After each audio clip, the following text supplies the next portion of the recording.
Hi Chaitan గారు. Hello madam. Chaitan గారు, diabetic patients coconut water తీసుకోవచ్చా, తీసుకోకూడదా? కోకోనట్ వాటర్ లో ఏముంటది? ఏముంటది? కార్బోహైడ్రేట్ ఉంటది. ఉంటాయా కార్బోహైడ్రేట్స్? కార్బోహైడ్రేటే ఉంటది ఎక్కువ.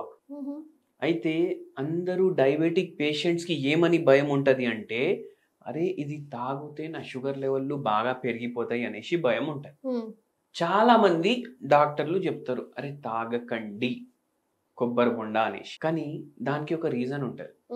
ఇప్పుడు పేషెంట్ వచ్చి మనకు అడుగుతారు, ఇప్పుడు మన దగ్గర వస్తారు కదా, డయాబెటీస్ పూర్తిగా తగ్గుతుంది అనేసి హోమియోపతికి వస్తారు కదా, సార్ మేము స్వీట్ తినొచ్చా అనేసి అడుగుతారు. ఎప్పుడో ఒకసారి నెలలో ఒకసారి తినొచ్చు అనేసి చెప్పినాం అనుకోండి. కొందరు ఏం చేస్తారు, అరే డాక్టర్ చెప్పిండు కదా తినమని, చలో నడు రోజు తిందాం అనేసి అట్లా అయిపోతుంది వాళ్ళకి అలవాటు. అయితే ఏంటంటే ఇక్కడ మొత్తం గేమ్ గ్లైసిమిక్ ఇండెక్స్ ది ఉంటది. రైస్ తింటామా, రైస్ ది గ్లైసిమిక్ ఇండెక్స్ ఎంత ఉంటది? 80 వరకు ఉంటది. జొన్న రొట్టె గ్లైసిమిక్ ఇండెక్స్ ఎంత ఉంటది? 60 నుంచి 50 వరకు ఉంటది. మళ్ళా దాని తర్వాత రాగి సంగటి, జొన్నల్ గట్కా, దీని గ్లైసిమిక్ ఇండెక్స్ కూడా 50 నుంచి 60 వరకు ఉంటది. పర్ డే మనిషికి ఎంత అవసరం అండి? గ్లైసిమిక్ ఇండెక్స్ కి ఒక రోజుకి అవసరం అని ఉండదు.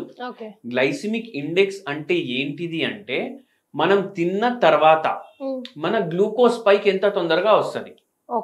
ఫర్ ఎగ్జాంపుల్ గులాబ్ జామున్ ఉంది, ఒక 5-6 తినేసిర్రు అనుకోండి, ఫట్ అనేసి పైకి పోతుంది గ్లూకోజ్ లెవెల్. ఎందుకంటే దాని గ్లైసిమిక్ ఇండెక్స్ ఎక్కువ ఉంటది. కానీ ఏందంటే ఇక్కడ కథ, కొబ్బరి బొండాది గ్లైసిమిక్ ఇండెక్స్ 54 నుంచి 60 వరకు ఉంటది. అంటే ఏంది, మనం ఉండి తింటాం కదా రైస్, దానికన్నా తక్కువ. ఎంత తక్కువ? ఒక 20 నుంచి 30 యూనిట్లు తక్కువ. అయితే ఏందంటే బై ఛాన్స్ మీకు కొబ్బరి బొండ చాలా ఇష్టం ఉంది అంటే మీరు తీసుకోవచ్చు. కానీ ఇప్పుడు నేను తీసుకోవచ్చు అంటే 1/2 లీటర్ 1 లీటర్లు తాగొద్దు. దానికి కొన్ని టర్మ్స్ అండ్ కండిషన్స్ ఉన్నాయి. అంటే ఏంది, ఇప్పుడు మ్యూచువల్ ఫండ్ కొంటారు చాలా మంది, mutual fund subjected to market risk, read terms and conditions carefully అనేసి ఇస్తారు కదా, అట్లనే దీనికి కూడా టర్మ్స్ అండ్ కండిషన్స్ ఉంటాయి. ఏంది అవి? ఈ మధ్య ఎట్లా అయిపోయింది అంటే ఏది చూసినా డబ్బాలో వస్తుంది. డబ్బా పాలు, డబ్బా జ్యూసు అట్లా వస్తున్నాయి కదా. సూపర్ మార్కెట్ లో షాపింగ్ చేయడం చాలా మందికి ఇష్టం ఉంటది. అరే పోయి జస్ట్ ఇట్లా తిరిగేసి వద్దాం అనేసి పోయి 7-8 వేలు ఖర్చు పెట్టి వస్తారు, అవునా కదా? అయితే అక్కడ కూడా డబ్బాల్లో కోకోనట్ వాటర్ అమ్ముతుండ్రు. గవి తాగొద్దు. ఎందుకు తాగొద్దు? అవి ప్రాసెస్డ్ ఫుడ్ ఎప్పుడు తినొద్దు, తాగొద్దు. అవి జ్యూసెస్ అయినా కోకోనట్ వాటర్ అయినా ఏమున్నా, మీరు జ్యూసెస్ అన్నా నాకు ఒకటి గుర్తొచ్చింది. నేను ఒకసారి క్రేన్బెర్రీ జ్యూస్ అనేసి తెప్పించిన, ఒక ఫలానా కంపెనీది ఉండే, 100 రూపాయలు లీటర్ ఉండే, తెప్పించిన. పెద్ద కంపెనీ, మళ్ళా దాని మీద రాసి ఉంది క్రేన్బెర్రీ జ్యూస్ అనేసి. వెనకాల తిప్పి చూస్తే అరే 100 రూపాయలకి ఎట్లా ఇస్తుందని ఎవరికన్నా డౌట్ వస్తుంది కదా. క్రేన్బెర్రీనే 500-600 ఉంటది కిలో. వెనకాల తిప్పి చూస్తే దాంట్లో 1% క్రేన్బెర్రీ ఉంది, మిగతాదంతా మళ్ళా డబ్బా మీద న్యాచురల్ అనేసి పేరు మీద జ్యూస్ అమ్ముతున్నారు వాళ్ళు. అయితే ఏంటంటే మీరు కోకోనట్ వాటర్ అందుకే డబ్బాలది కొనకండి. కొబ్బరి బొండ ఎక్కడైతే ఫ్రెష్ గా అమ్ముతుండ్రో వాళ్ళ దగ్గరే కొనండి. సెకండ్ రూల్ ఏంటంటే, దాంట్లో ఎక్కువ స్వీట్ ఉండేటివి కూడా వాళ్ళకి అర్థమవుతుంది. అన్న జర ఎక్కువ స్వీట్ ఉండేది ఇవ్వు అనేసి చెప్పకండి, జర సప్పగా ఉన్నదే ఇవ్వమని చెప్పండి.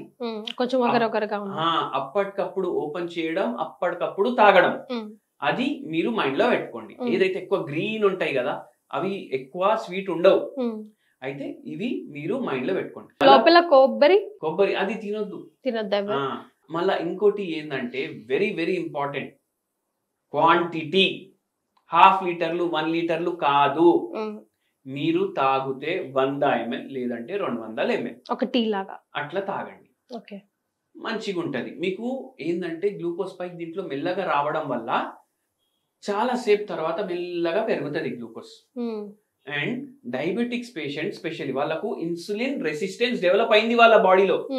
దాని వల్ల గ్లూకోజ్ యూటిలైజ్ చేసుకోలేకపోతున్నారు, బ్రేక్ డౌన్ చేసుకోలేకపోతున్నారు, దాన్ని మెటబలైజ్ చేసుకోలేకపోతున్నారు దాన్ని. అయితే వాళ్ళు ఏం చేయాలంటే, ఒకవేళ మీరు హోమియోపతి వాడుతున్నారు అనుకోండి, ప్రీ డయాబెటిక్ లెవెల్ ఉంది అనుకోండి, మీకు అసలు మందు లేకుండానే మీరు రివర్స్ చేసుకోవచ్చు. ఫుడ్ తోనేనా? ఫుడ్ తోటి జర వాకింగ్ ఫిజికల్ యాక్టివిటీ స్టార్ట్ చేసి ఒక 5 కిలోలు తగ్గిపోతే మీది తగ్గిపోతుంది, మళ్ళీ నాన్ డయాబెటిక్ రేంజ్ కి వస్తుంది. అట్లానే మెయింటైన్ చేసుకోండి. కానీ చాలా ఎక్కువ ఉందంటే మీరు హోమియోపతి మందులు వాడుతూ ఫిజికల్ యాక్టివిటీ చేసుకుంటే మీరు కొబ్బరి బొండ తాగొచ్చు. అండ్ వెరీ ఇంపార్టెంట్లీ స్లీప్ మంచిగా ఉండాలి. బయట ఏది పడితే అది తినొద్దు. ఇవి మైండ్ లో పెట్టుకోండి పాయింట్స్. అయితే హోమియోపతి మీరు ఇచ్చినప్పుడు మీ ఫస్ట్ టార్గెట్ ఏముంటుంది? డయాబెటిక్ పేషెంట్ కి ఏం ట్రీట్ చేయాలని ఉంటుంది? వాళ్ళ మెటబాలిజమా, వెయిట్ రేంజా? అంటే ఫస్ట్ మీ ఫోకస్ దేనికి ఉంటుంది? అయితే ఏముంటదంటే ఏ పేషెంట్ వచ్చినా మనం ఒకటి అడుగుతాం. ఇప్పుడు డయాబెటిక్ పేషెంట్ వచ్చిండ్రు అనుకోండి, వాళ్ళకు ఓన్లీ డయాబెటీసే ఉండదు, దానివల్ల వచ్చే సైడ్ ఎఫెక్ట్లు కూడా చాలా ఉంటాయి. కొందరికి నరాల నొప్పి ఉంటది. ఎట్లా సార్? అరికాల్లో విపరీతంగా మంటలు వస్తున్నాయి. అదే అంటే ఊరికే ర్యాండమ్ గా వెళ్ళి డయాబెటిక్ టెస్ట్ అయితే చేయించుకోం కదా, ఏదో బాధ అయితేనే వెళ్తాం. మళ్ళా కొందరేమో తొడ నొప్పులు అవుతున్నాయి, కొందరేమో చేతిలో తిమ్మిర్లు అవుతున్నాయి, కొందరికి మూత్రం కొద్దిసేపటికి వస్తుంది. అయితే అటువంటి టైమ్స్ లో ఏమైతుందంటే మనం పేషెంట్ కి అడుగుతాం, మీకు ఫస్ట్ అండ్ ఫార్మోస్ట్ ఏం తగ్గాలి? పేషెంట్ ఏమంటారు? సార్ నాకు ఇట్లా బాత్రూమ్ కి వెళ్ళేటప్పుడు వరకు మూత్రం వచ్చేస్తుంది, అది ఆగాలి నాకు ఫస్ట్. దాన్ని టార్గెట్ చేస్తూ ఇన్సులిన్ రెసిస్టెన్స్ తగ్గడానికి కూడా మందు కలుపుతాం ఫస్ట్ విజిట్ నుంచి. మళ్ళా కొందరు ఏమంటారు, నాకు తిమ్మిర్లు ఘోరంగా ఉన్నాయి, ఇవి తగ్గాలి నాకు ఫస్ట్ అంటే దాన్ని ఫస్ట్ టార్గెట్ చేస్తూ సైమల్టేనియస్లీ ఇన్సులిన్ రెసిస్టెన్స్ మీద ఫోకస్ పెడతాం. మెల్లమెల్లగా ఎవ్రీ 4 months కి HbA1c చేపిస్తాం, ఫాస్టింగ్ చేపిస్తాం, పోస్ట్లను చేపిస్తాం. దాన్ని బట్టి ఎన్ని రోజుల్లో తగ్గుతుంది మనకు అర్థమవుతుంది. పేషెంట్ మనం చెప్పింది అన్ని ఫాలో చేస్తున్నారా లేదా అర్థమవుతుంది. అట్లా దాన్ని బట్టి మనం ట్రీట్మెంట్ ఇస్తాం. సో ఓవరాల్ గా డయాబెటిక్ పేషెంట్స్ కోకోనట్ జ్యూస్ తాగొచ్చు, బట్ లిమిటెడ్ గా. Thank you so much for joining us.